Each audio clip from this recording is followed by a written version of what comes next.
All right. So take us back to the very beginning when you started to play basketball. Do you remember how old you were? Well, I think I was like 7 or 8 years old. My grandfather built a court for me in the backyard growing up. So I stayed on that court like numerous of hours, just trying to master my craft. So I think it started like 7 or 8 years old with me.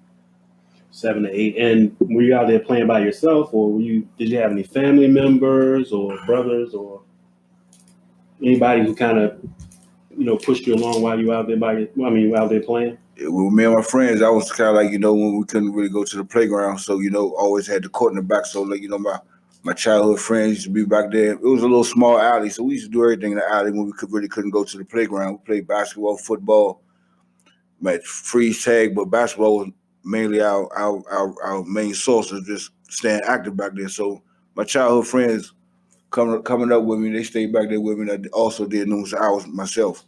Yeah, so did any of them go on to play basketball later? Any of your early childhood friends? Nah, they probably stopped, man.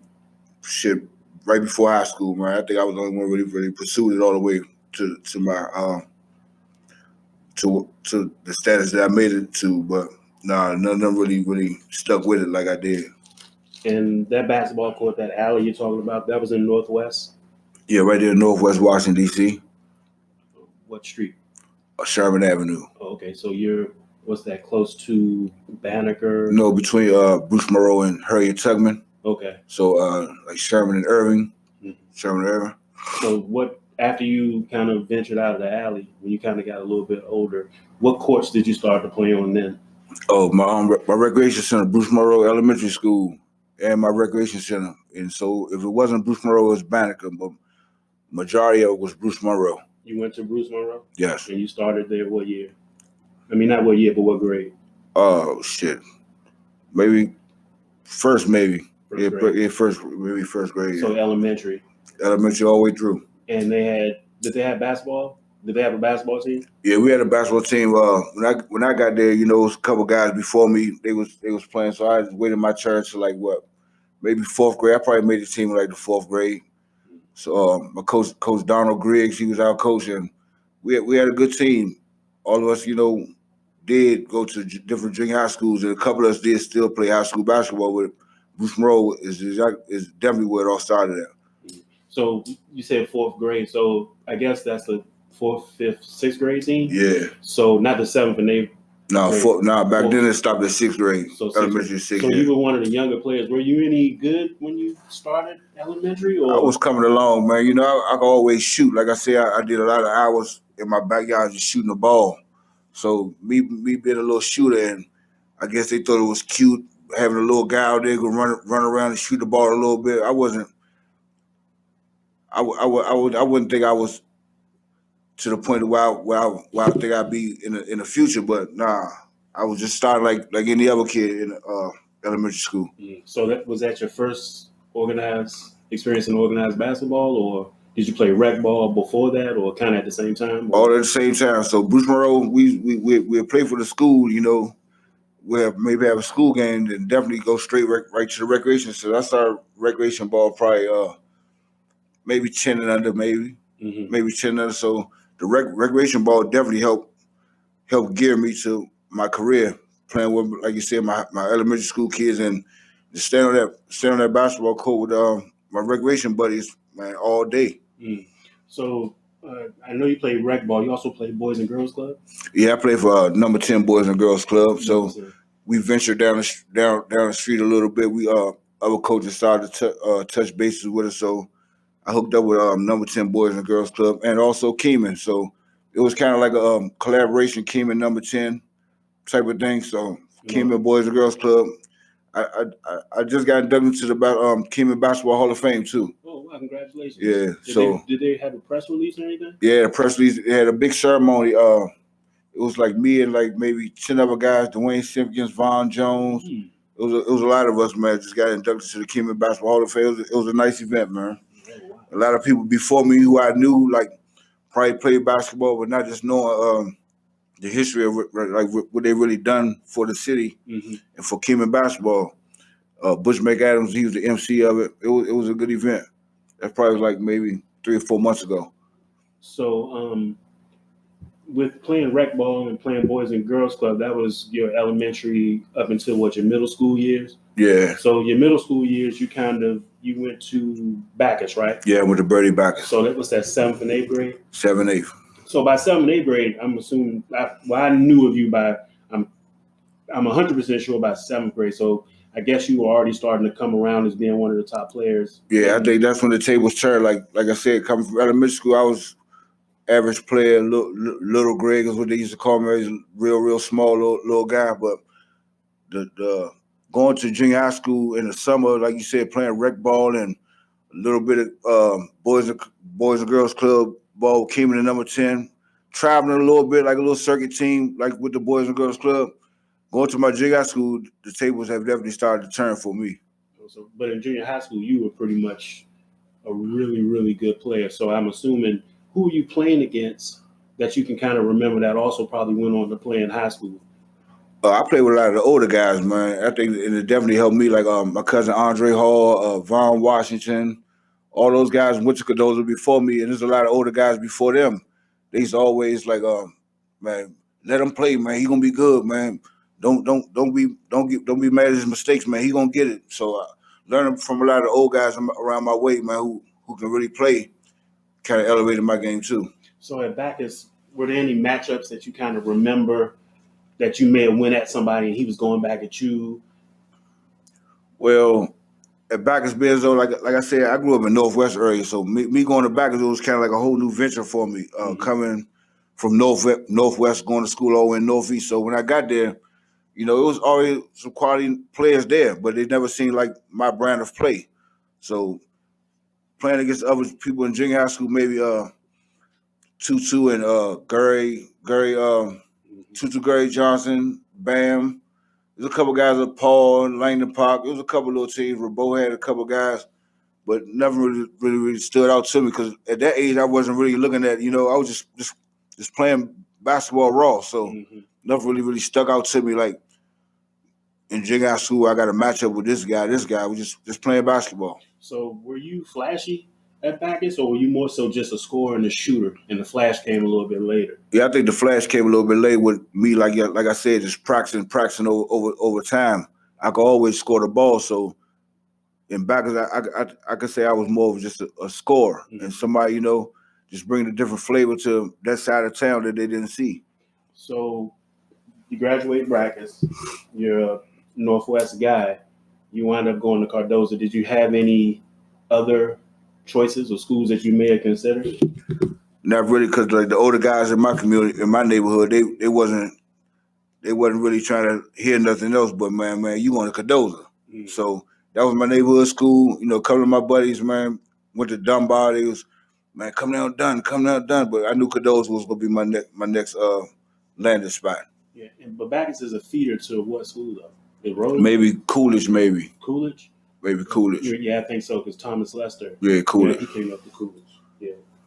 Thomas Lester played with you in seventh grade? Thomas was 1 year behind me, so we played 1 year together. It's a couple guys like James Colclough, he played for Dunbar, Exodus, but all those guys were like from that side of town, so they was already over there, but all of them played high school basketball too. So y'all had a really good team. Did y'all win the championship or? Nah, I don't think we won a championship. We competed very well. We had a good team. I don't think we won the junior high school championship though. Okay. So you leave Bacchus. You're at Cardozo, your neighborhood school. You're in the 9th grade. Did you play varsity in the 9th grade? Were you allowed to play varsity? Yeah, I played varsity. I didn't play a lot, but I stepped right on the scene with varsity. I didn't play the JV at all, but I didn't really play a ton of minutes. But I was selected to play on that varsity team though. But how tall were you in the 9th grade, would you say?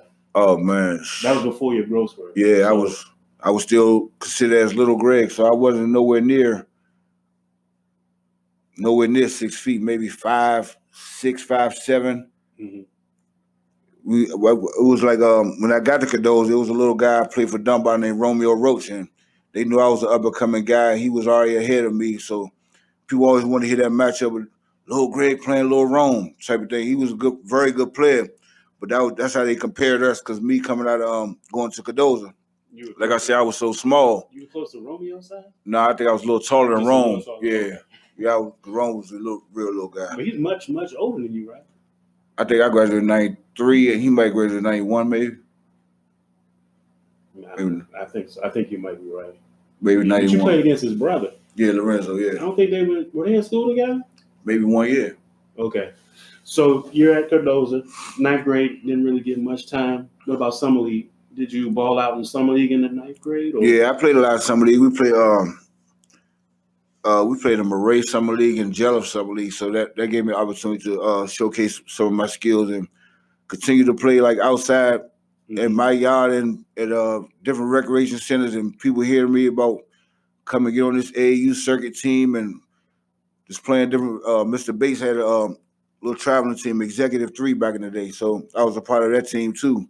Mm-hmm. So that helped my game evolve a lot too. So you kind of balled out in 9th grade summer. 10th grade year comes around. How did that go for you? Yeah, that's when everything started to click for me, I guess.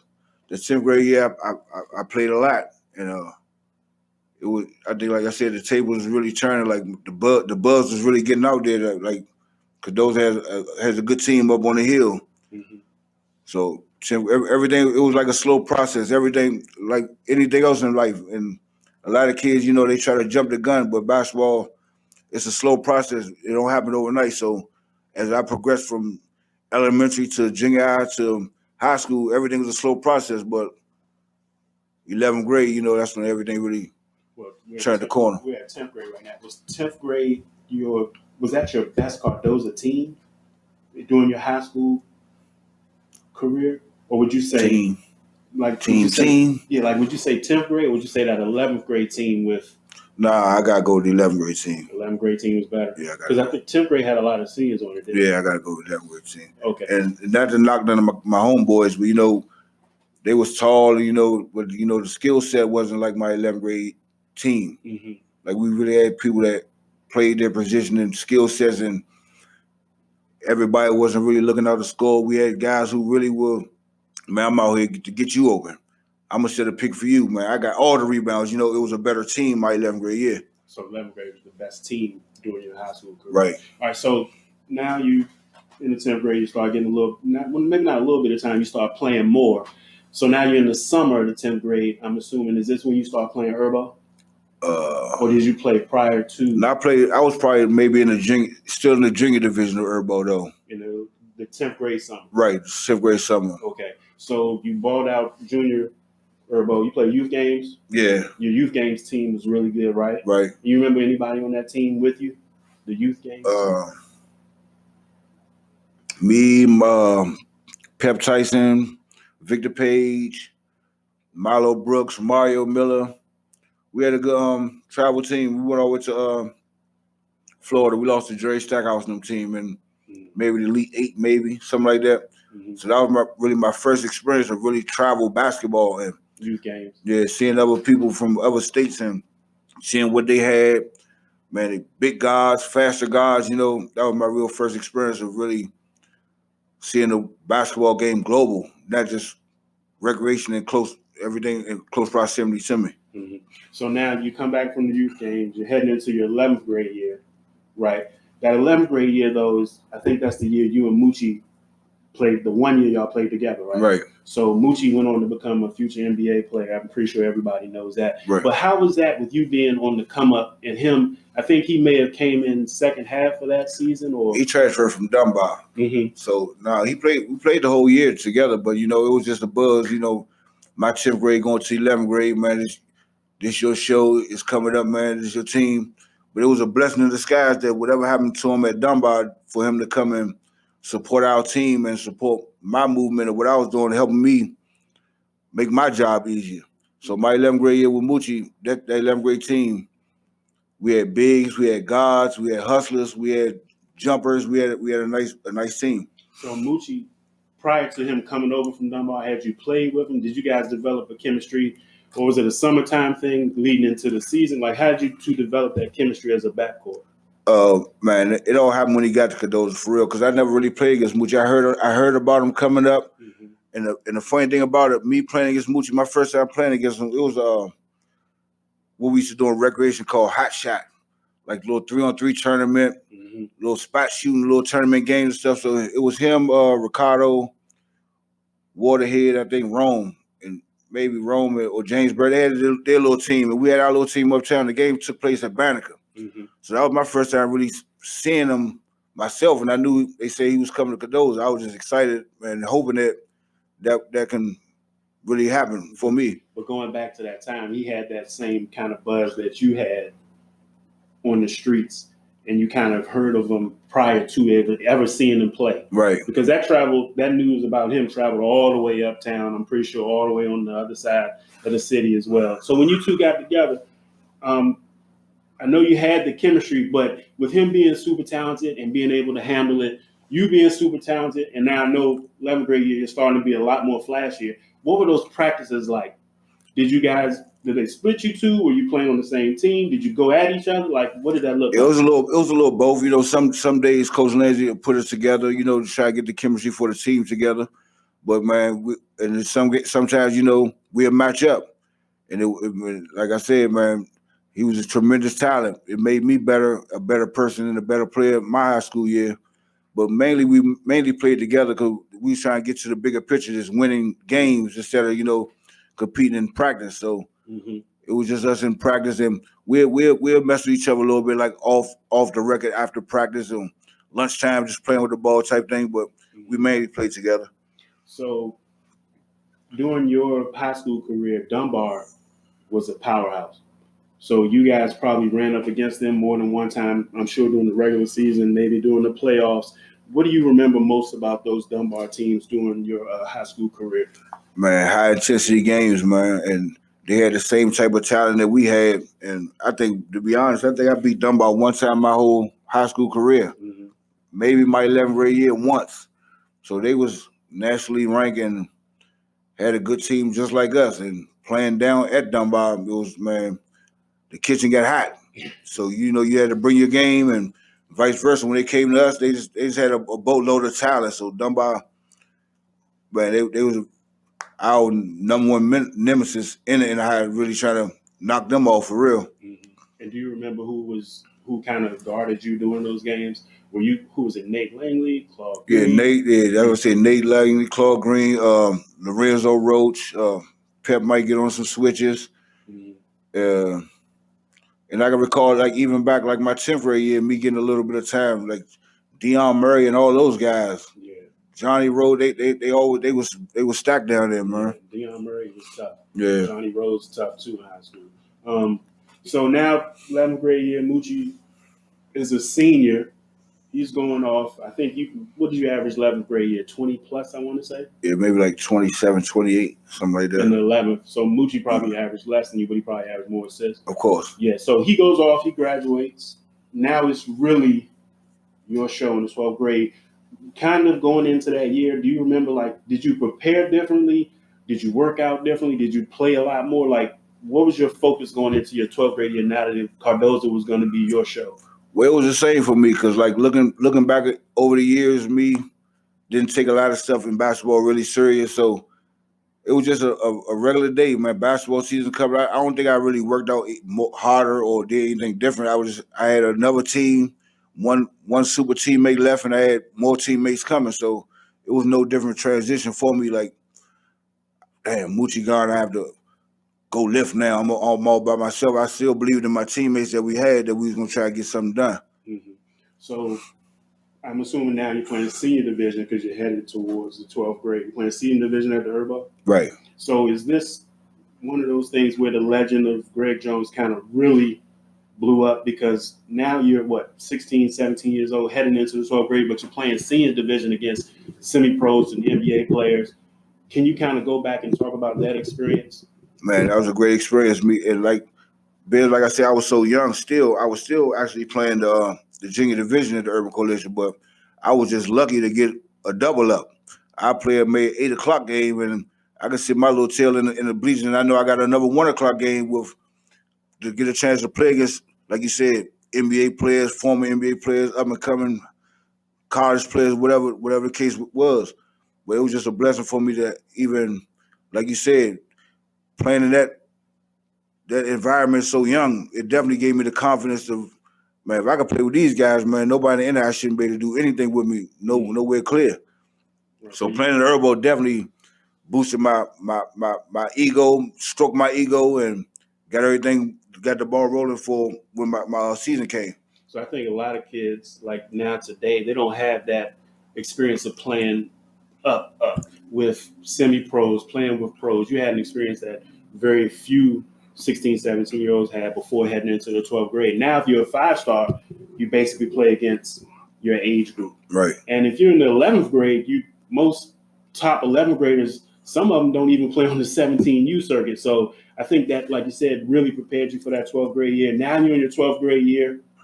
And what were your averages like? What was your team like? Well, the team losing Moochie, it was definitely, should I call it a hit? It just made maybe like you said, more teams boxing one, more teams. I don't have to check 2 and 3 guys now. I got to chase. As long as we check Greg, then we good. Mm-hmm. So that helped me to be stronger with my game and stronger with the ball, make better decisions, try to limit my turnovers with my star point guard gone. So it was the same type of flavor. I don't think we won more games than my 11th grade year, but it definitely was a different feel with my point guard gone. Well, I talked to your point guard, who was your point guard, the guy who was your point guard in the 12th grade, Coach Fuzzy over at McKinley Tech. He said he saw you do some amazing things in practice. He said that he's never seen a player shoot the ball like you, handle the ball like you. And he said, for some reason, I don't know why he would say this shit, but he said you were athletic. Okay. You know how I feel about it. I know, I can't jump over ping pong ball, let you tell it. He and I went back and forth about you playing defense and shit like that. But he did give you all the props in the world. He said, so let me tell you a thing about Coach Fuzzy, though. Mm-hmm. I met Coach Fuzz playing, like you said, recreation ball. But Benzo with Moochie left and Fuzz moved to that star point guard position. The flash and the pizzazz of our Showtime basketball dropped off, but Fuzz still he was a tenacious defender, and he's gonna give me the ball where I need it. So, man, Fuzz, big shout out to my man Fuzz. It was really, like I said, it was really no drop off. It was just, our Showtime left. When Moochie left, man, our Showtime left. So it was Fuzz. What grade Fuzz in when you were in the 12th? We graduated together. Graduated together. All right, so you finish up. I guess you led the Anaheim scoring that year. Yeah. And on that team, honorable mention. Honorable mention. Could you believe that? Man. What were your thoughts on that? Thinking back now. Man, ludicrous. It was ludicrous for me not to be taking a picture on that train or that in front of the monument or however they was doing it back then or now. So it was a big article in the Washington Post about that, about me not making the All-Met selection my senior year. Mm-hmm.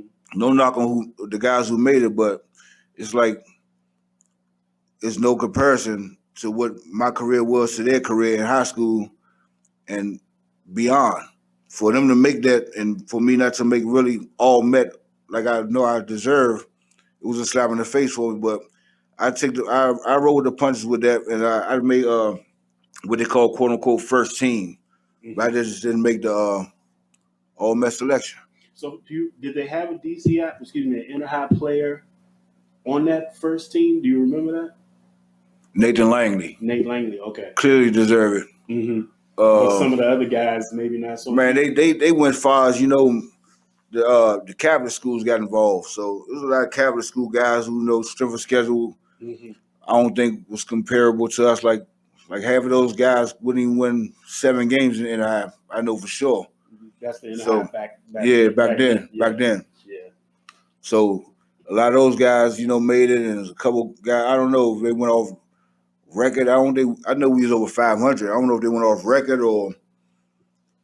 I don't know. I was just one of the guys who didn't make it. I should. It's a mystery how they come up with. Clearly should have come up with some of the picks for those teams. So 12th grade, you're done. What's next for you? What are your thoughts? I know you're going to college. What were your offers like? Or was the offer thing different back then? No, it's kind of like the same. I think it's the same. Like I had offers. Like our coaches always bring me to the office and give me letters and show me letters of different schools. It wasn't no like stupid high major schools like the Dukes in North Carolina, that type of thing. But I was getting some offer letters, and I knew I had to really get my grades together coming out of Cadoza, preparing for the SAT and stuff, which I wasn't really ready for, me personally, because I wasn't really prepared for that coming out of Cadoza. So I knew I maybe had to take the long route, the JUCO or prep school route, which was fine too. But I had letters, man, going to bed. But I knew without those grades and without those SAT scores, the letters meant nothing. So you said you could have taken the prep route. Was that a big thing back then? Not really. I heard, me coming up not knowing the how it works. Damn, maybe you can go to prep, you can go to JUCO. Just trying to weigh my options out. But the JUCO route is what you did. Yeah. So now you're in JUCO.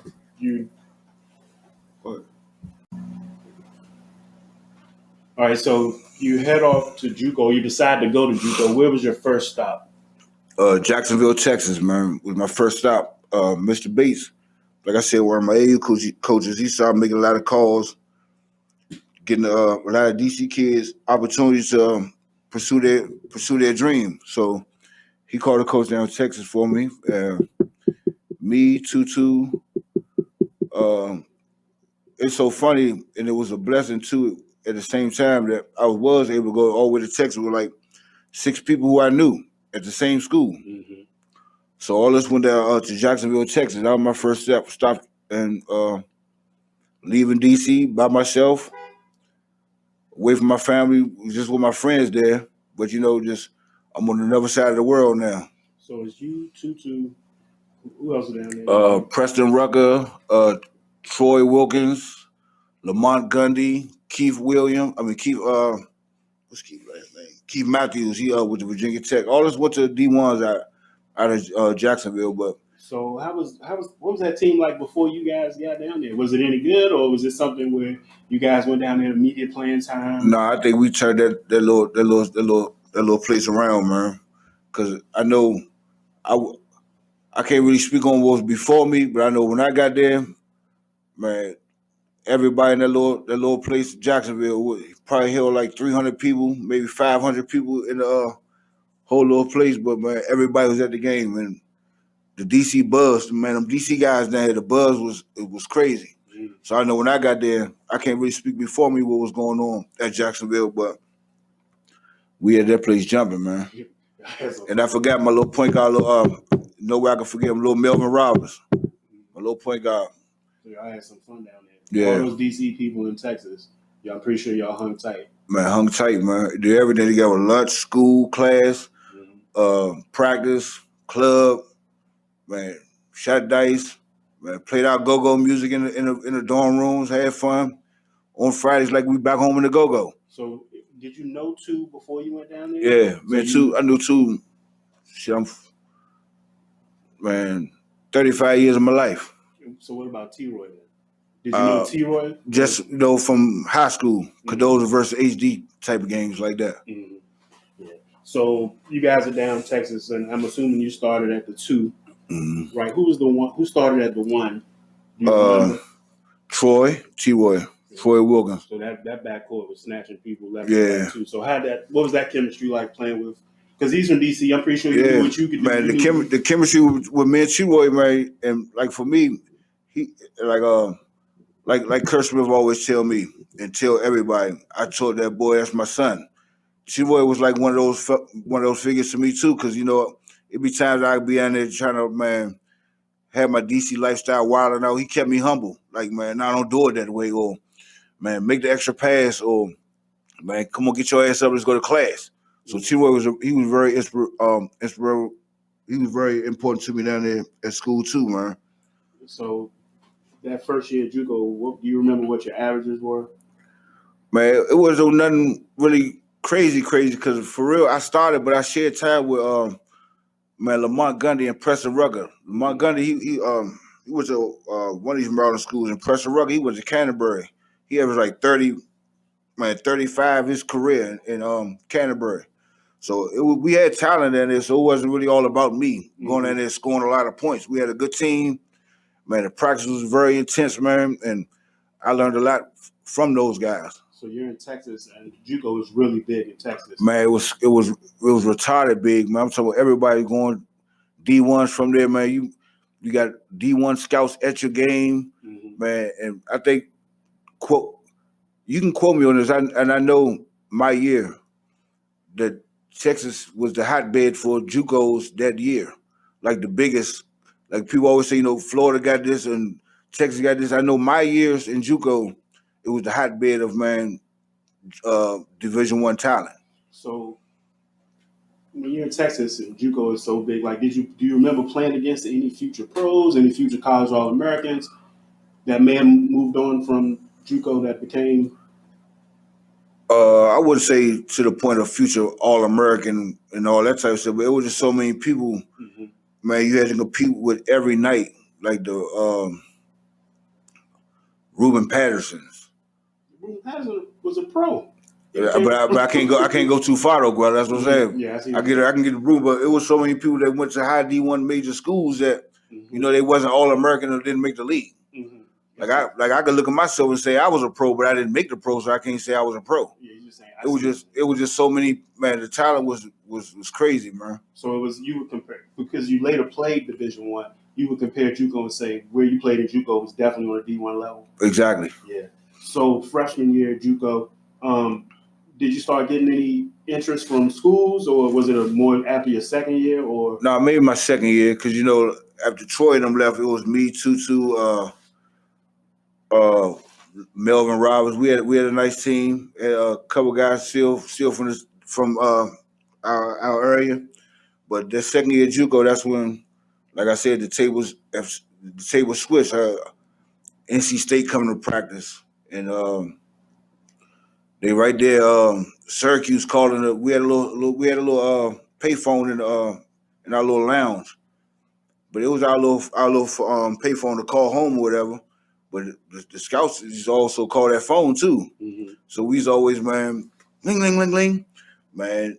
That's Boston College. That's so everybody waiting for their call type thing. We just messing around with the phone, but that phone definitely was ringing though, man. So you did freshman year and sophomore year back to back, no gaps in between. No gaps. All right. So that sophomore year, you said the team changed. Did your role change? Did you Did you have a bigger part of the offense weighed upon you? Like how did that work for the sophomore year?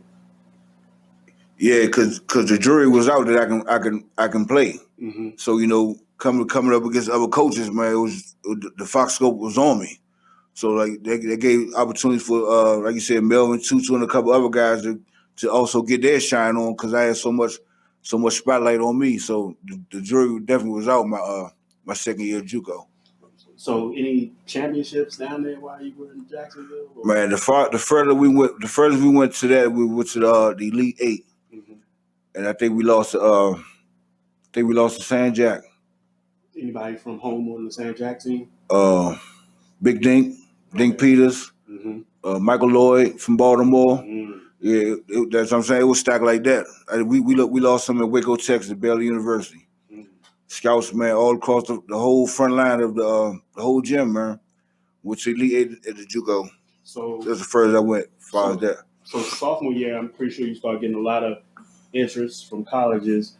What do you remember? Kind of what your Final Four might have been, or Final Two, or? See, like now and then, Guella, you know how they people make their announcements with the little hats and all that type of thing. I can't really recall me like saying it was going down like that to me, but I know I had Syracuse was high on my list. NC State, because they what's the guy name, man? Made a little tap back drink, man, for the Final Four. Shot the air ball, NC State, they tapped the drink back, man. I can't think his name right now, but he's always come to, man, all my JUCO games, man. It was between West Virginia was never on my radar though, to be honest. So if West Virginia wasn't on your radar, how did that work? How did that happen for you? What happened for me, because, man, they came to my radar, and leaving Jacksonville, I had a D on my transcript. So a lot of those other schools, my Syracuses and my NC States and my whole crate full of letters that I had, they wasn't really accepting that deal on that transcript. Oh, they kind of backed off. Yeah, so West Virginia take a couple correspondence classes, do this. Man, you get this grade up, get this up, we can accept this D. They accepted a D. I said, hell, shit, they in the Big East, man, let's get it. Cause I didn't want to come home and sit out a whole year just sitting around here doing nothing. Maybe going to another school, try to, get those GPAs up. So West Virginia was my last option. I guess you could say it. Last and only option. I guess you could say it like that. But so who's the coach at West Virginia at that time? Oh, it was Gail Catlett. So you go straight from Jacksonville to West Virginia. Did you take a visit? Yeah, I took a visit. And being from the city, what did you think when you first went to West Virginia? Man, country roads, man, back roads, but when I got there, they treated me pretty good. It was a different feel coming from the city going up to the mountains. But Coach Hangarter he was the assistant coach. He was the one recruiting me. So me and my mom flew from Jacksonville to West Virginia, did the visit. It was all good, man. So you decided you wanted to play in West Virginia, only because it was the Big East, and only because I was kind of getting limited.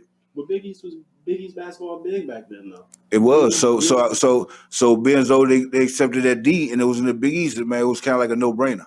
But if you had to do it over again, where would you have wanted to go? Maybe that's Syracuse, man. Syracuse. I probably would have Syracuse or Fresno State, because Tarkanian was at Fresno then. Yeah, he was calling crazy. He was calling you? Yeah, it would have been me and Rafe Austin in the backcourt. Wow. Yeah. So it was, and me leaving Jacksonville, I'm not going all the way out no goddamn California. I can go to West Virginia, it's 3 hours away from home. Mm-hmm. Just not thinking longevity. So, Tarkanian calling, do you think he might have accepted the D on the transcript? I ain't gonna speak on that. Okay. But I'm quite sure he would, I'm not, Fresno was doing a lot of stuff back then. Okay. Under investigation, and so that's all I want to really speak on that part. I got you. So, like you said, West Virginia, 3 hours from home. How many times would you say you came home when you were enrolled at West Virginia? Did you come home often? During the school year? I did.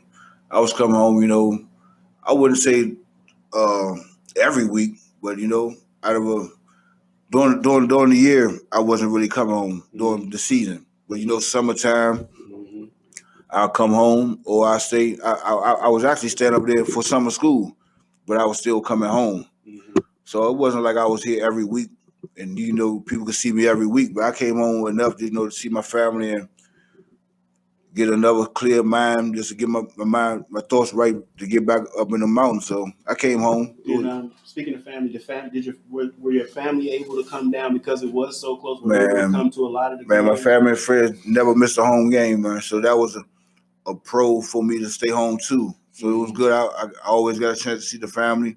Had the right support. All my family and friends came to every home game that I had, and a couple of road games too.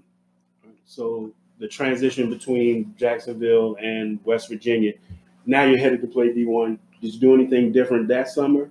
Or did you just continue to play? Or did you go to school early to work out with the guys on campus? Man, I continued to play, but me knowing what I was getting into, my ass should have been working out. Because of me thinking, coming from Cardozo and going to JUCO, I never touched the weight. I thought I was in shape. So me going to West Virginia and, before the season started, you can't touch the ball, but, you're doing physical training and getting in shape.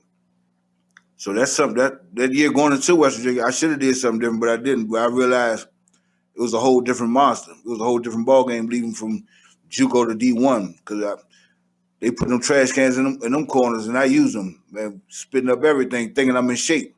And the conditioning. Yeah, the conditioning, and man, thinking I'm strong and really in a Division I weight room with real trainers, hands on with you, showing you how to really lift.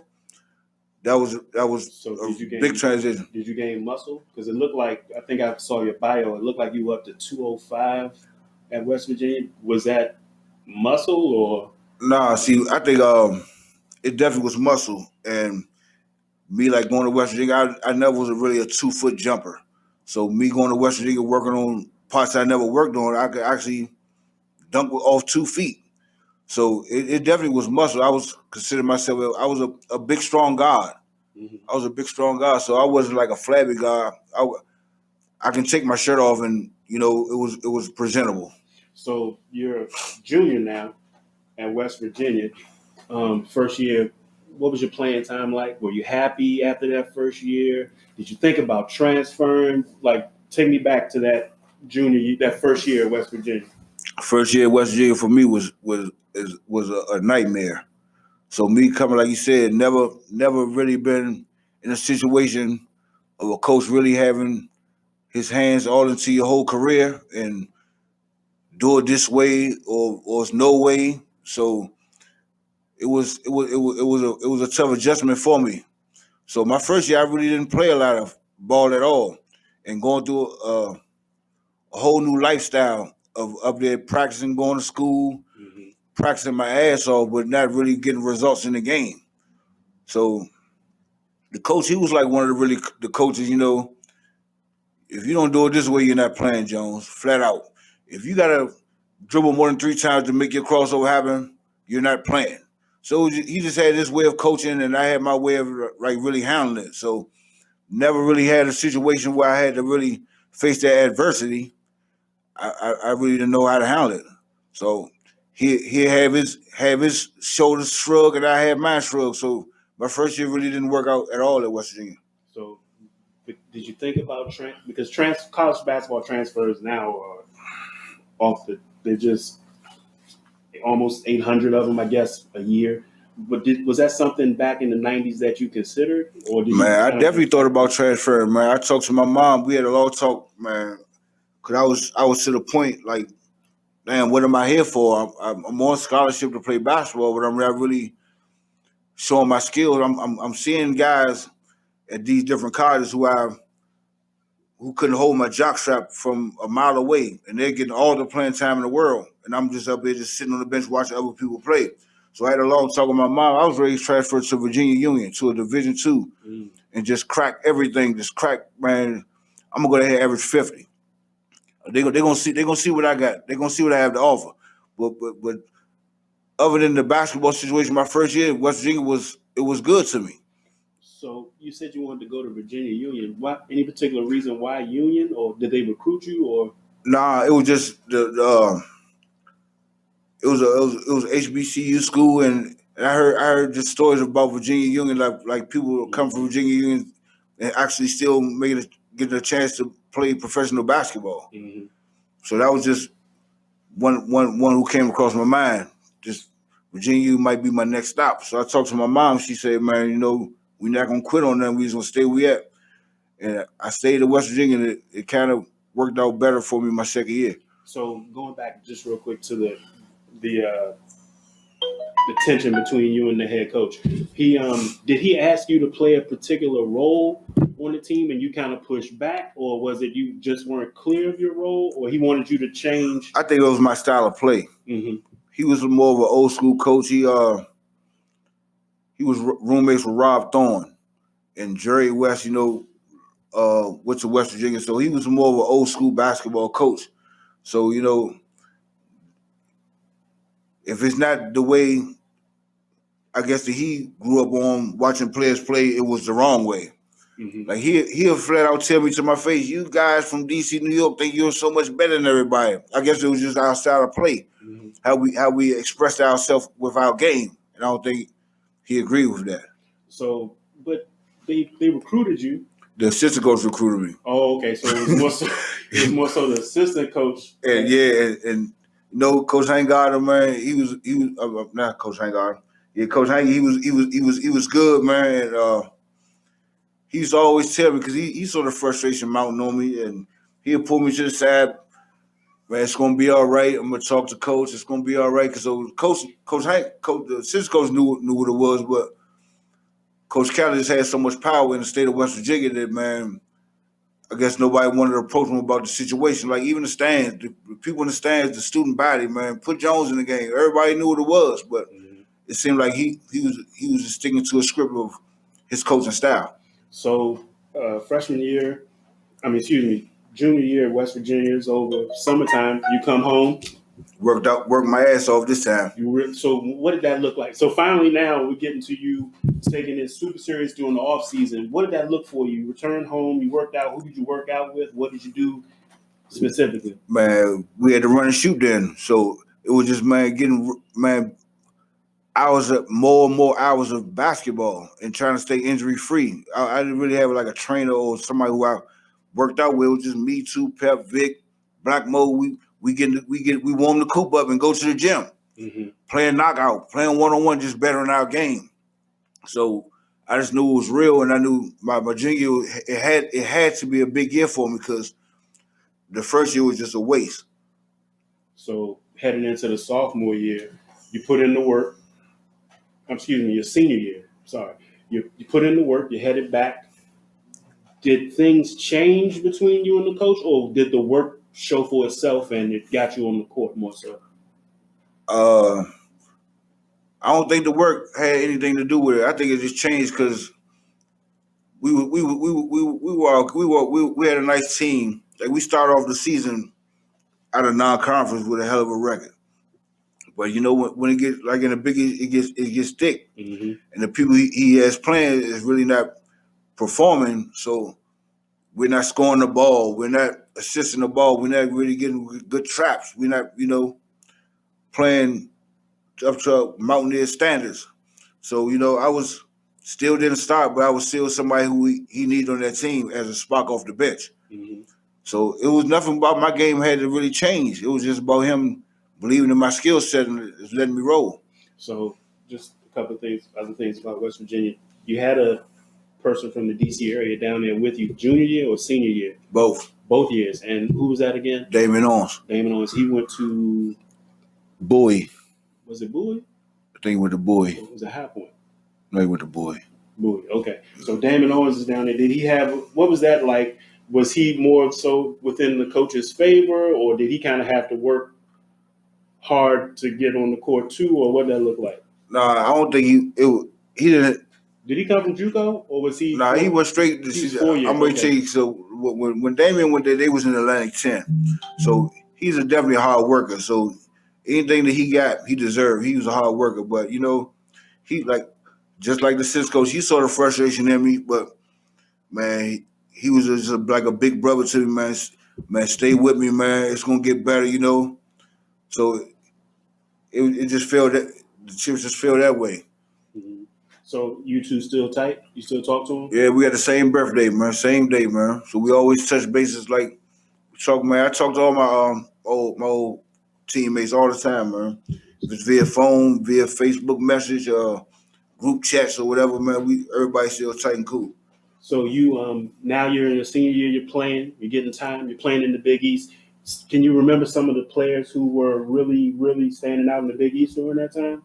Anybody that we may know, look back on now? Like my man Victor Page, Rip Hamilton, Felipe Lopez.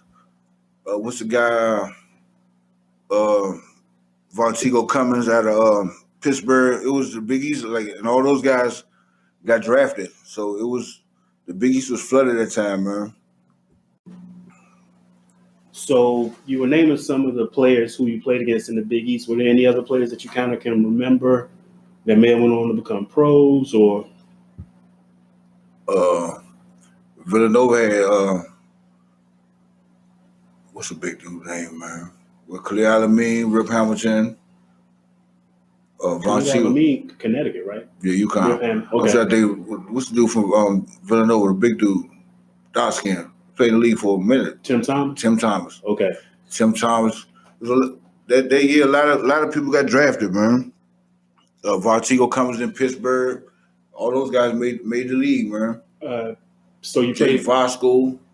It was a lot of bigs and a lot of guards who made the league that year out of my senior year. Any local players in the Big East? You said Vic. Anybody else you might run into?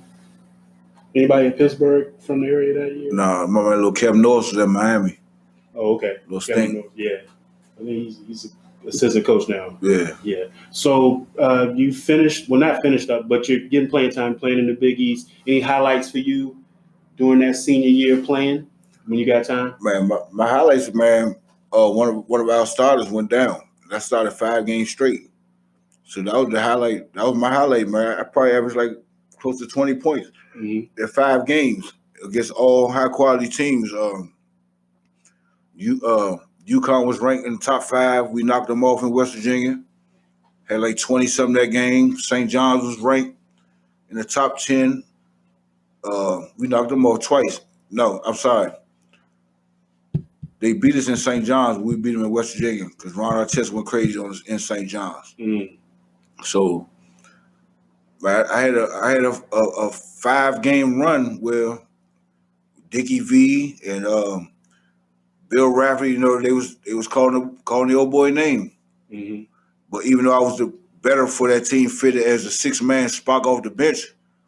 But clearly, if I was been a starter for a whole year, this conversation would have been. Who started in front of you? Do you remember? They had a little point guard out of Natchez, Mississippi, named Jared West. He was the point guard, and another little guy from I think he's from Mobile, Alabama. 2 guys. He was a JUCO transfer too. His name was Adrian Pledger. Either one going to play professionally afterwards, or no? Nah, only person got close to playing in the league was Gordon Malone. That was my from out of New York, power forward. That was my first year out of West Virginia. But my senior year, nobody really did nothing further. So you had a pretty big game against St. John's with Ron Artest. I think you had 6 threes in that game. Did you guys win that game? Nah, that's the one we lost in St. John's. Okay. They Ron Artest, Dennis Hamilton, little guy in New York named Tariq Evans, I think. It was a good game, but I see why they call that man Ron Artest. He was out there strapping. Felipe Lopez, they had a good team too, man. Felipe on that team too? Yeah, Felipe was on the team. Was that during that 5-game stretch you were talking about? That was on that stretch. Okay. And so you had West Virginia, season's over. Did you guys make the tournament that year? Yeah, we made it to the Sweet 16. We beat Cincinnati at the buzzer. Who do we beat the second game? Snuck something else in, and we lost to Utah. Andre Miller. He made Andre Miller, Mike Doliak. We lost to Utah in the Sweet 16. Keith Van Horn on that team? Nah, they had a dude named Big Mike Doliak and another big guy named something Matula or something. You did you get any time during that tournament run? Yeah, I played in the tournament a little bit, but I guess coach was getting a little tight. The rotation was getting a little tight. So I played, but it wasn't a time that I just had a hell of a spurt that I could spark the team or do something good for to advance. So it was more like, the closer we got to the goal, the tighter Coach Draws got. So I was playing, but it wasn't the amount of minutes I was playing throughout the season. How was that NCAA tournament experience for you? Oh man, a lot of people say it's otherworldly. Man, unforgettable, man. Every time you advance, they give you gifts, man. I can recall back then, man, when they had the TVs with the little VCR, all built in one. You might get a Walkman. You might get gifts all those, man, flying first class, man. It was unforgettable experience. So you finished up your career in West Virginia. What was next for you? Well, next I was trying to find my way, still playing the ball. So I was getting a couple overseas offers, D-League. I was trying to find my way to what was going to be next for me. So I ended up going to Israel to play ball. So you played overseas. Did you play a complete overseas? How many seasons? Man, I played 1 year in Israel and 1 year in Greece, man. So that was back to back. Did you really care for the overseas experience? I didn't care, but I didn't care nothing about it. It was just, man, they put a lot of money on the table for me, and I feel as though it was something I can give a try. So I get over there, man. It was me and another American from Chicago or something, and just going. My highlight over there was going to practice because it was just going to play ball. Everything else, I was back to the room, so it was just something I wasn't accustomed to coming out of the city. Mm. So I stayed over there for about maybe half my tender, maybe 5-6 months. Came home, just played some more ball, got another call to try Greece. Now did the same thing. It wasn't for me, I guess. So, coming out of West Virginia as a senior undrafted, how did the overseas thing kind of manifest for you? Did you get an agent? Like, how did you get connected so that you could go overseas and become a professional? Yeah, I had a couple of guys, like, it wasn't agents at the time, but he's an agent now. His name is Mike Whitaker. He managed, got like 6 people in the league right now. So he was one of my good friends. He was trying to get his feet wet as far as the agent thing. Mm-hmm. So he was making like little calls for me at Bebe Durham. Bebe Durham was making some calls for him because I think at the time he was doing something like for the Knicks. Mm-hmm. So I was trying to get a little bit of help from my local guys in the city to try to keep me motivated and keep playing ball.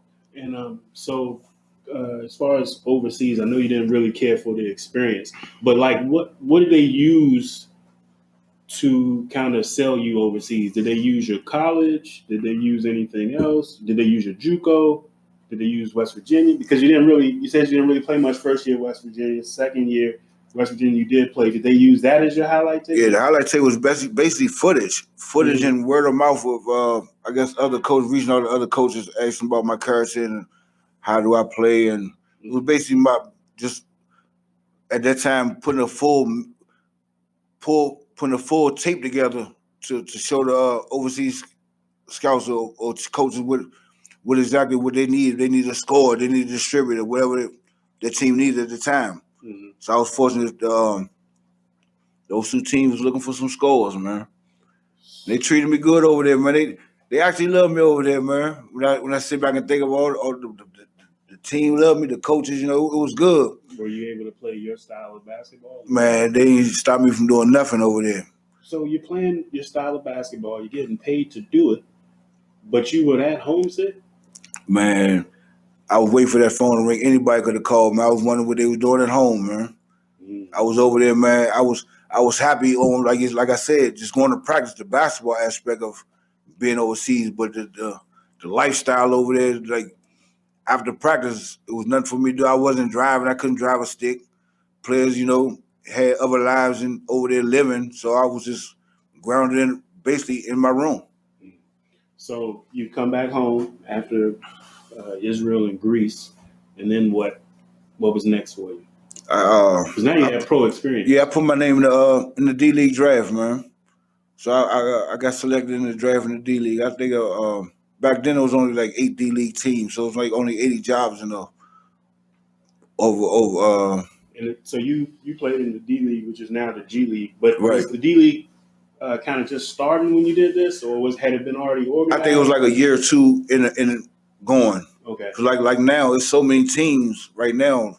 Back then, it was only 80, probably 85 jobs, period, for the farm league for the NBA. So I got drafted. I think they had like a 5 to 7 round draft. I think I got drafted like in the 3rd round to Greenville. In Greenville, South Carolina, it was called the Greenville Groove.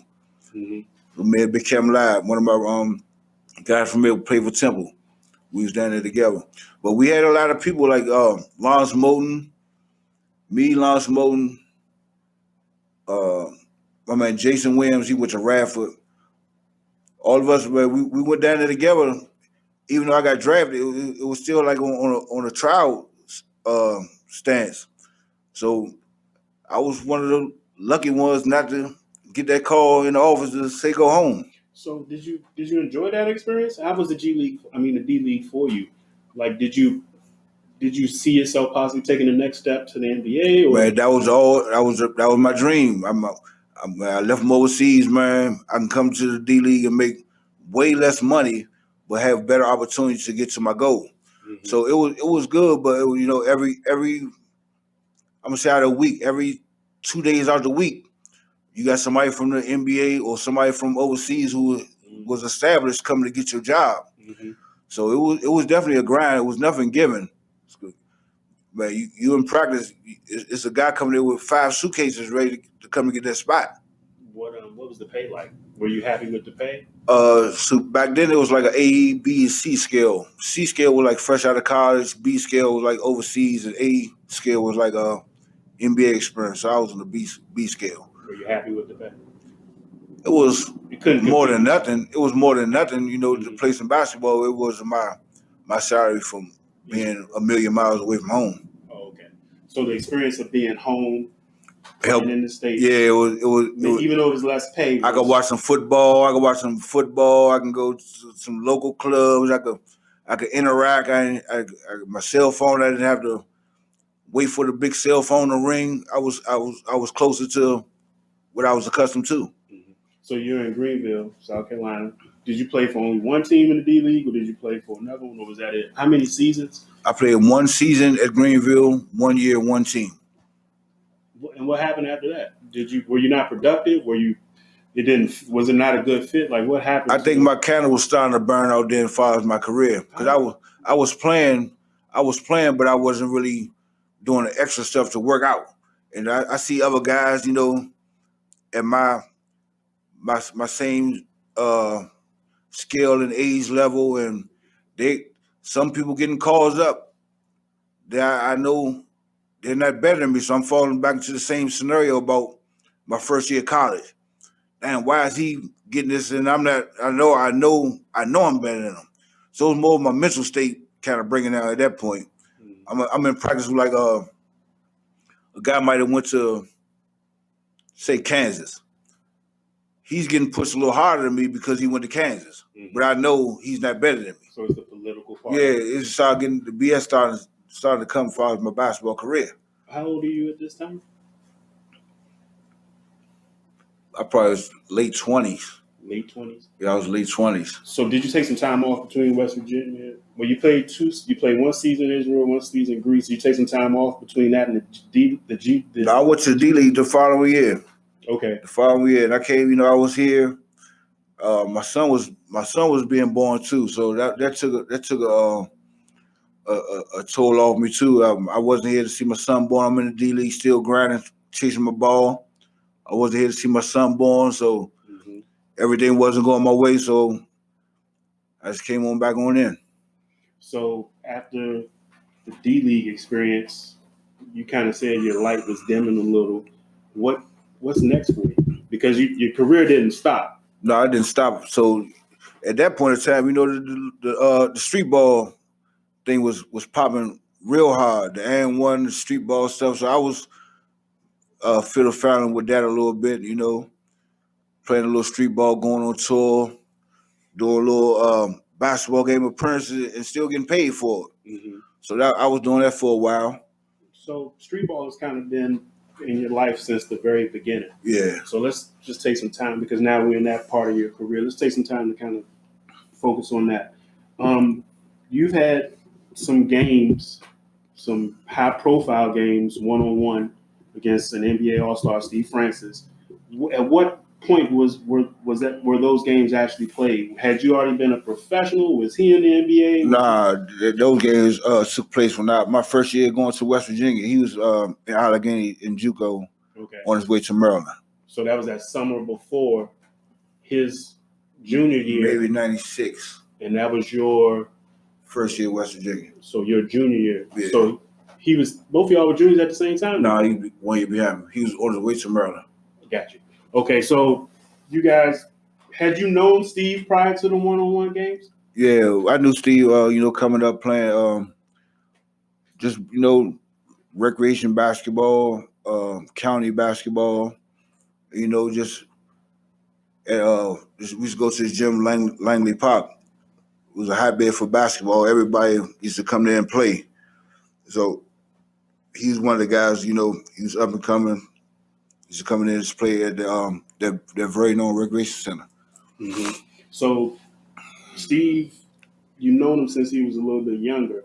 Did you see his kind of growth in his game? Did you when you were thinking of you playing one-on-one, did you think it was going to be easy? Man, of course I did, cause man, at that point in time, I was prime state. I was prime.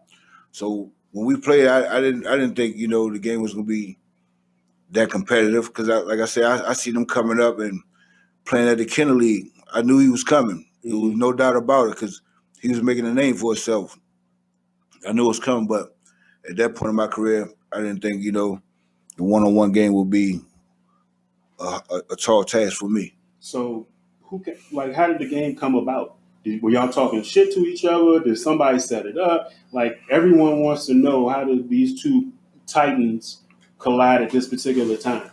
Well, it was a summer league up here in DC at Riggs LaSalle, like before like Berry Farms and all that started. Like that was one of the hottest summer leagues, outside summer leagues. So we was just leaving the game. Me and two of my guys was in the car, like him and two of his guys was in the car. It was like a script off Paid in Full, man. Like when Dame Dash pulled up on the guy, you got your Benz today? Well, I'm gonna drive mine tomorrow. So they pulled up on us, man. Man, I got Steve in the car, man. Y'all trying to get this work? Or man, y'all trying to play with this money? It was one of those type, man. They just pulled up, man. Set the game up that way. We went straight to the court, man. So game one is where? Where is game one? Game one's at Raymond Recreation Center. It's right up in Northwest. All right. So was that considered a mutual court? Neutral court for both of y'all? Yeah, I could say it would be a neutral court, because it's kind of like it didn't matter. It was kind of like in my neighborhood, but it was kind of like out of his neighborhood. Mm-hmm. So because there's a lot of speculation about the game, because he had the article. I got a story to tell where he said it was 50 guys on one side, 50 guys on the other side, everybody strapped. I knew he probably said that just to make his point, exaggerated maybe to just make his point, but it was a hectic scene. But what I really want to know was it really for 10,000 or was it for more? The first game was for maybe 10, but definitely the second game was definitely more. All right, so the first game is at Raymond. You're playing against Steve. He's on full blast, as Kurt says. You're on full blast, right? How is that game played? Is it crossovers? Is it dunks? Is it long threes? Or is it more so a money game where it's a back down? Who won the first game and how was it played? Well, the first game, man, I took an L, man, and it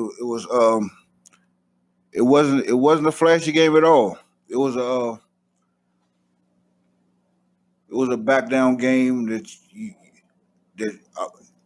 I'm athletic, you're athletic, and you have to stop me and I have to stop you type game.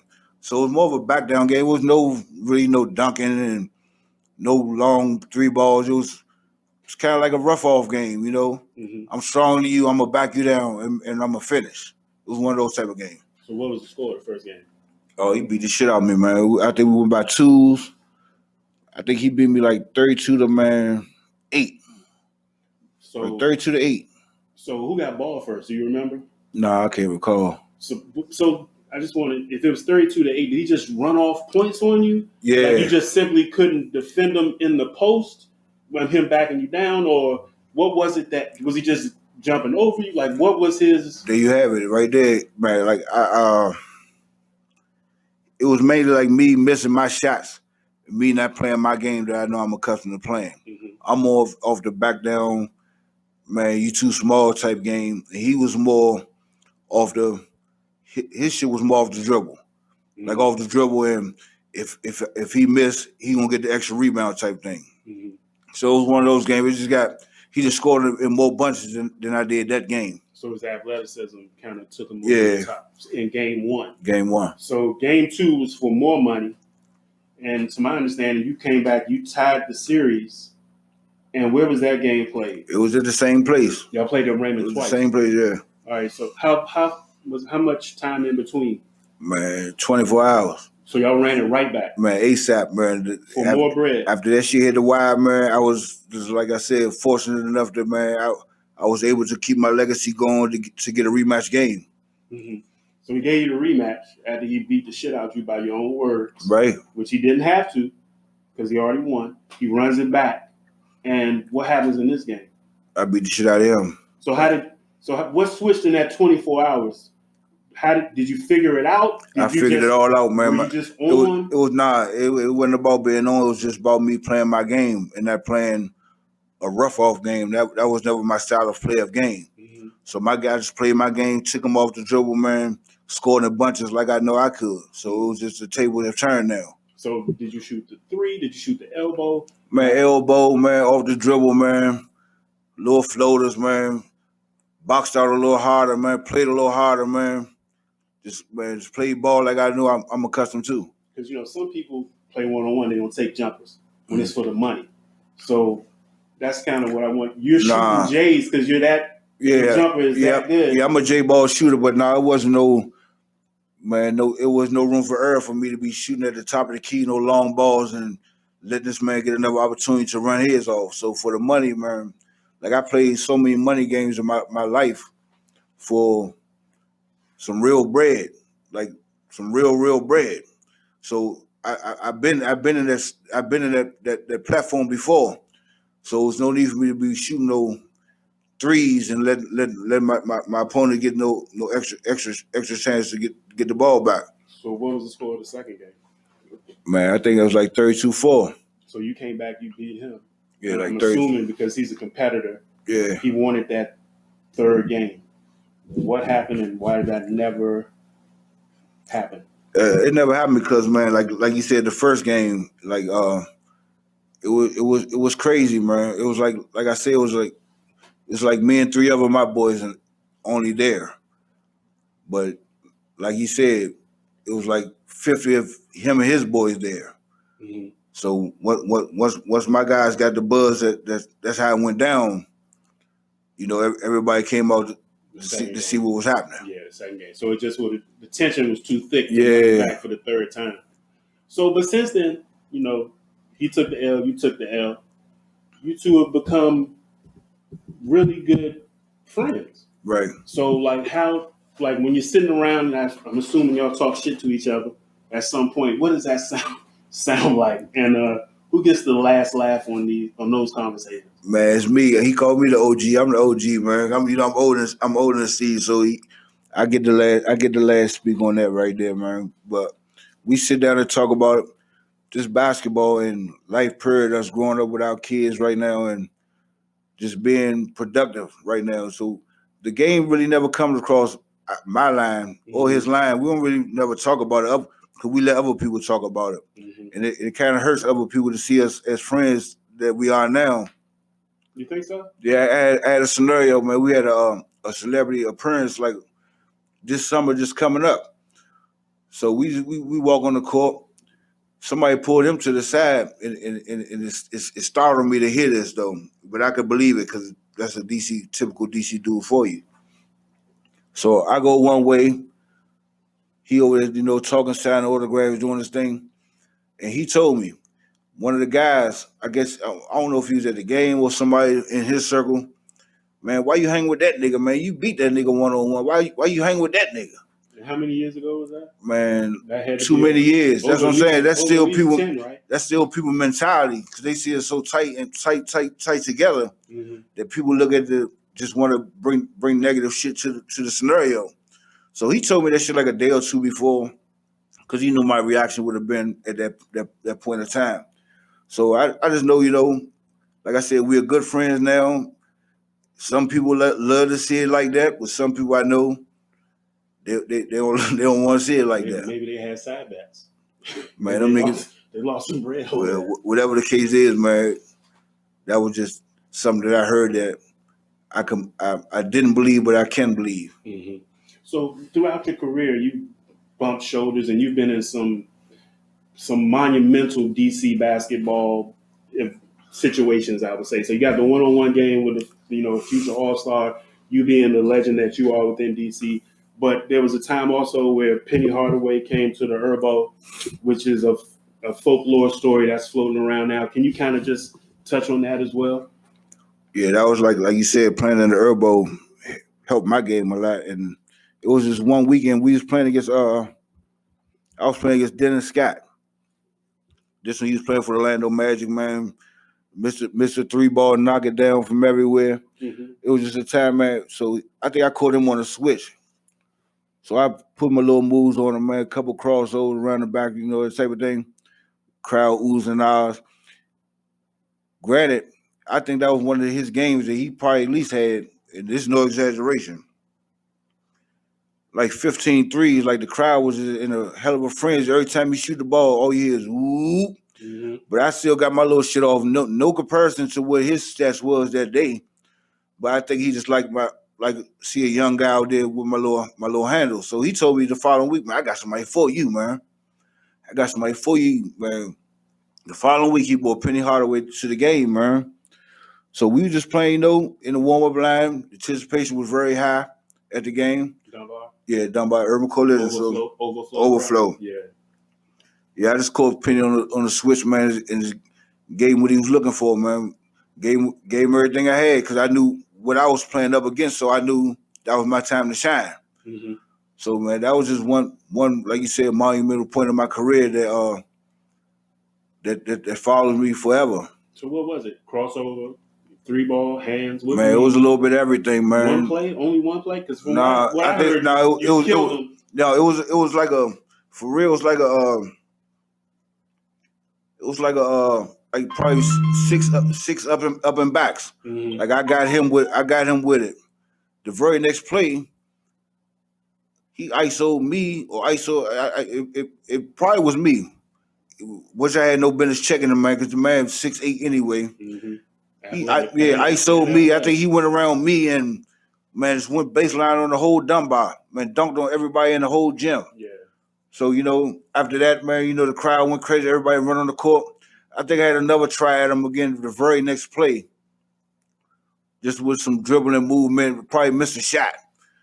You know, he came down and probably missed, and it was just over. But it was just so electric that I had a chance to really showcase my skills at a young age against a high-profile player like that. How old? Were you in high school then? College? Man, I probably was in high school, man, probably like 16, maybe 16 years old, 16, 17. So could you at that age, could you kind of see after you got him that his intensity kind of, could you tell that? Yeah, I could tell it because, man, the crowd, you know, every time I play that, you know, if I get an ISO, you know, the crowd already anticipates something crazy to happen. So, you know, after I got him, man, I guess he looked at me like, man, this little nigga ain't playing. Mm-hmm. So he gave me a taste his medicine too. So I know one of the things that you're known for is your crossover. You said, you know, you got Penny for the crossover, with the crossover. Is that something that you've always had? Is it something that you learned from someone else? Is it something that you kind of just thought of and perfected and kind of gave it your own twist? Like, how did that crossover kind of come about for you? Because there's different variations of the DC crossover, but yours is one of the most well known. Well, coming up, it was a lot of guys who had the crossover, but like you said, just trying to reinvent my own style of it. So just putting a little added twist to it with the movement of the crossover, just moving the ball certain type of ways and just reacting certain type of ways with their dribble. It was guys before me who had it, but I think like my era when it was happening, I just took it to a whole nother level with the extracurricular activity I do with the crossover. So when you drop somebody for yourself, what's going through your head? Finish the play. So after you cross someone, what is kind of like your thought process? I crossed them, I dropped them, I'm about to make this bucket. Like, what is going through your mind at that exact point when the crowd is going bananas? Well, early in my career, it was just, man, I got him. Mm-hmm. You know, I dropped him, man. I don't care if I missed a shot or not. I got him. But you know, as it evolves, you know, I was told you have to finish. So, man, crossing and finish was my later definition of my crossover. Because anybody can just get crossover over a instinctive move, but it don't mean nothing if the patient die. So you can make a move, $100 move, they shoot an air ball, it didn't mean nothing. So later on in my career, I was trying to cross them, finish them, and finish them. You get what I mean? Mm-hmm. All right. So we're just going to touch on a few more things or whatever and wrap it up. Like I said, you've been through some monumental events in DC, but you've also brushed shoulders with some really good players. So, Penny Hardaway, Steve Francis. You played Gilbert Arenas. You played with and against Kurt Smith. But there was a time you played AAU and you ran into a young Allen Iverson, and he gave you 62. Can you speak on Allen Iverson giving you 62? Yeah, I can speak on it. And can you speak to the defense that was played that day? Okay. It was, well, on my watch, there was no defense played because I don't know about the 62. It's documented. It's in the Washington Post. Okay, well, if it's documented, don't make me pull it. If Executive 3. Okay, if it's documented at 62, what was my document on that end? I want to say you led your team in scoring. I think you had 27. Nah. It was 27 to 37, but it wasn't 50 and it wasn't 60. Okay, well, this is scenario. He was a junior in high school. Well, this is a scenario about that. If they say AI gave me 62, he gave me 62. But this is a scenario right here. Like I said, playing with Executive 3, we had Mr. Basin. I can't recall the lady's name right now, but she's from that area. But she was telling us, man, because we was winning so many games. Man, y'all going down here playing to get this guy, man, they out of option. I'm trying to tell y'all he the truth. But at that time, we coming up, man, we don't want to hear none of that shit, man. Whoever we play against, man, we saw it all. So we walk in the gym, man. Saltwater, Virginia. What shit called that? Tidewater, yeah, Tidewater area. One of them little hole in the wall gyms, but we're in the lab line. He come to the game, man. Big ass t-shirt, big ass shorts, man. Chain, every day. I'm talking about the whole load. He had another little point guard with him. I think it's Childress, maybe or something like that. He played with maybe Wake Forest. No, that's Jimmy Rutland. Yeah, maybe him. Yeah, I think they was in the backcourt together. Mm-hmm. But man, it was all advertised, man. Like she said, man. That man came in that gym, man, with them big ass clothes on, and he did his thing, man. But so who did he get the buckets on? Was it man? I'm pretty sure if Rutland ran the point, he was the 2. Man, we're gonna break that shit up, man. Between me, 2, Pep, everybody got that thing, man. Cause man, I can't remember the game play by play vividly, but I never remember he did his thing, and I can't say that. And also with him getting his buckets, he was so small with them long arms, man. I know for sure he at least had 4 dunks with that. So he definitely had a good outing against our Executive 3 team. So kind of running into him, and he was, I guess a junior in high school, he's really good. And knowing Steve from an early age, which one would you say took a bigger step when they became a pro? Would you say AI became a better pro because he was 30 plus a game, or did Steve, knowing him from when he was young to when he became an all-star level, which one would you say had the biggest growth as far as being a pro? Man, I got to go with AI for the longevity of it. Mm-hmm.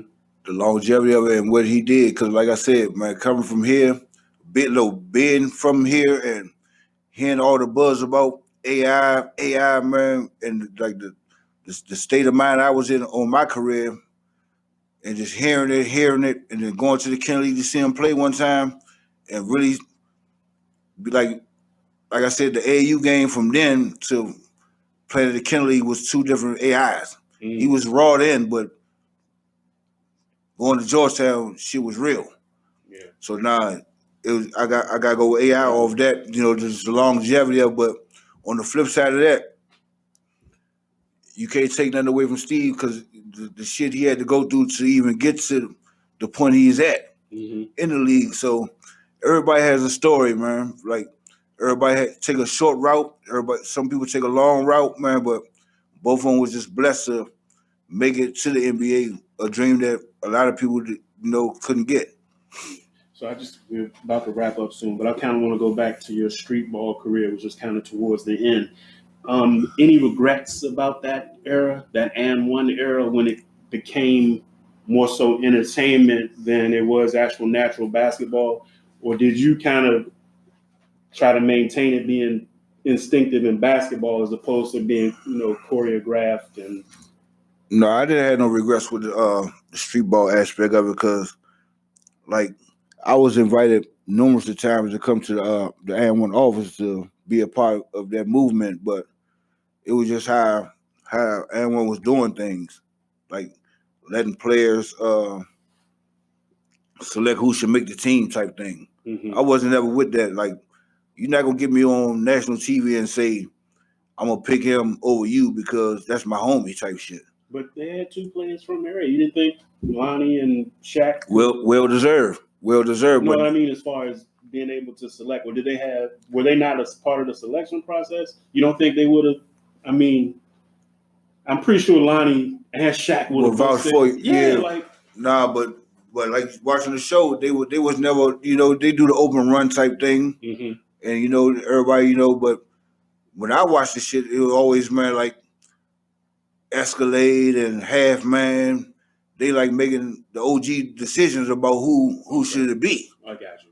So them niggas couldn't fuck with me at all. Mhm. So how could they even have a voice to say, on it, man, I'm choosing him over you? Yeah. So I would never put myself in a situation to get on national TV and let somebody like that tell me no. I get you. But with that, you've gone to the Rucker. You've killed the Rucker. See, and that's the thing about that. See, I always knew I'd catch them niggas on the back end. Mhm. In certain street ball games, off the record, it don't have to be a sanctioned AN1 game, or like, we playing games together. I knew I could always catch them niggas off the record, like DC versus New York. Me going to Rucker Park playing with Source Magazine and Turf Squad. I knew I'd run across those guys anyway, so they could see who the real Wiz is. So you played Herbo, you played Rucker, you played Goodman, you played Kenner. Where would you rank the Rucker part in, like, as far as basketball and as far as those venues? Like, Man, would you say, man, when I was playing, man, like for me, I my career in the beginning, as far as doing my street ball stuff, I spent more time in New York because that was a little more. It was the entertainment capital of street ball at the time. Yeah. And I was getting paid a couple of dollars to go up there, fly up, limo back. I was getting spoiled a little bit with that shit. So at that time, Rucker was my hotbed for summer basketball. But taking away the benefits of it, I mean, as far as just the competitive aspect, the environment. Oh no, it was good. It was good, but like you said, I can't take away the benefit of it because I was playing for the benefit of it. But right, it was good. It was good to go up there, walk down the red carpet, and I could be on the court to play against Kobe Bryant in front of standing room only.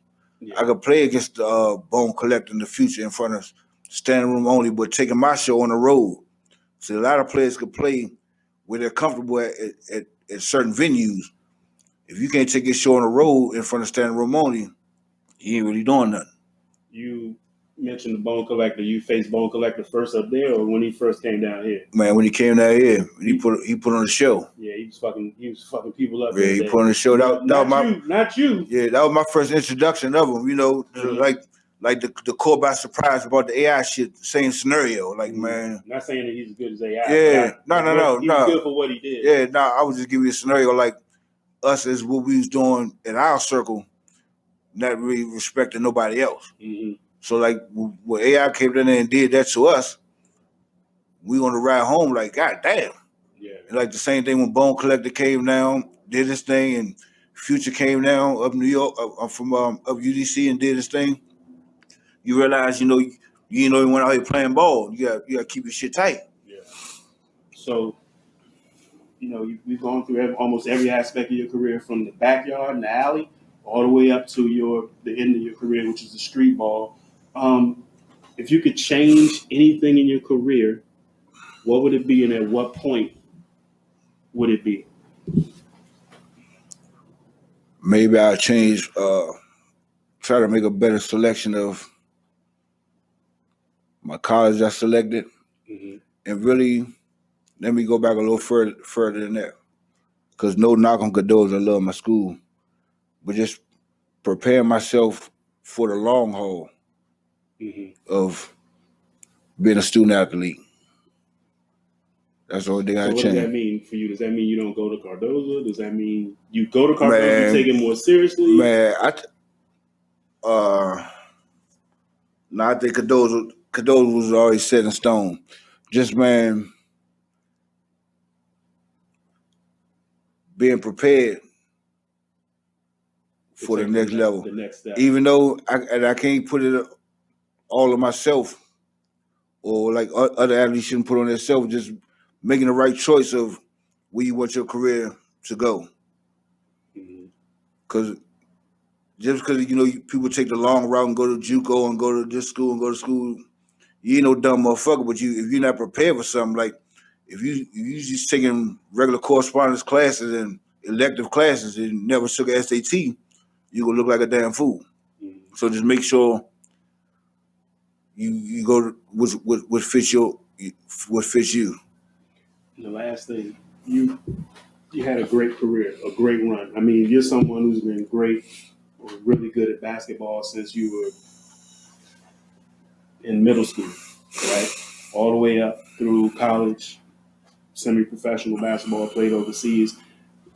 When you hear your name and you hear Greg Jones, the legend, like, what are your thoughts about that?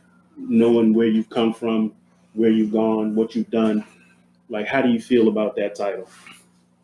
It's fine with me, man, but I don't give myself that title. Other people give me that title, but I just go along with the flow.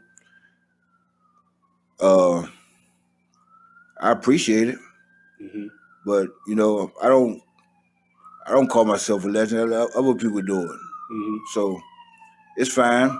I get some perks of being a quote unquote legend in my city. Get a couple little extra sandwiches if I need it. But other than that, I appreciate you. And any last words? Any last thing you want to say? Well, anything you got going on? Anything you want to talk about? Tell the people. Anything that favorite memory of basketball? Anything? It's completely open to you. Anything you want to get out? Well, I'm gonna give a shout out to the kids that's coming behind me as far as this basketball stuff. Like I just said, always try to make your next move your best move of your decision to what fits your style and what fits your style of your game. Other than that, man, just keep working hard. Keep working hard, and basketball is not an easy sport if you don't work on it. So continue to work on your craft if you want to master your craft. Other than that, man, just keep playing ball. I hear that. Appreciate you, man. Great interview.